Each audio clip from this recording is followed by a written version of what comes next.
ஒரே மாதிரி விடிவெள்ளி நட்சத்திரம் என்ற அந்த பெயர் கொடுக்கப்படுகிறது.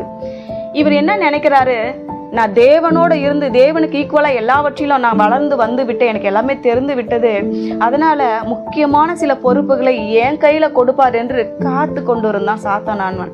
இயேசு கிறிஸ்து கையில அந்த பொறுப்பு, இந்த பூலோகத்தை குறித்து மனிதனே உலகத்தை உருவாக்குகிற விஷயத்தை இயேசு கிறிஸ்து கையில கொடுக்கப்பட்டப்போ இவனுக்கு வந்த அந்த பெருமை பொறாமை என்ன வந்ததுன்னா, ரெண்டாவது பொறாமை.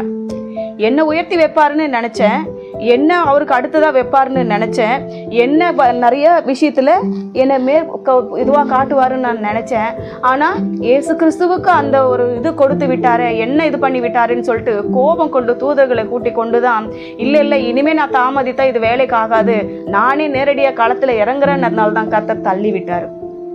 இயேசு கிறிஸ்துவுக்கும் அவனுக்கும் எவ்வளவோ வித்தியாசங்கள் இருக்கு, ஏணி வைத்தாலும் எட்ட முடியாது. அவன் சின்ன விஷயத்துக்கு பொறாமை, பெருமை கொண்டவன், மேட்டிமை கொண்டவன், கோபம் கொள்ளுகிறவன், சண்டை போடுகிறவன், பொறாமை உள்ளவன், அப்படிப்பட்டவன். ஆனா இயேசு கிறிஸ்துவானவர் சாந்தம் உள்ளவர், இயேசு கிறிஸ்துவானவர் அன்பு நிறைந்தவர்.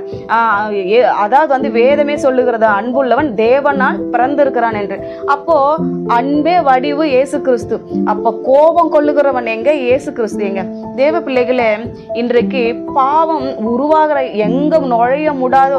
இப்ப நீங்க நல்லா கவனிச்சு பாருங்க, பரலோகத்துல தேவ தூதர்கள் எப்பவுமே பரிசுத்தர் பரிசுத்தர் பரிசுத்தர் என்று பரலோகத்துல எப்போதுமே அவரை துதித்து கொண்டே இருப்பார்கள். ஏன்னா அது மிகுந்த பரலோகத்துல மிகுந்த வல்லமை நிறைந்த இடம். அந்த இடத்துல என்னென்னலாம் இருக்கும் தெரியுமா? நியாய தீர்ப்பு நடக்கும், எப்பொழுதும் ஆராதனை நடக்கும், பூலோகத்துக்குரியதான காரியங்கள்.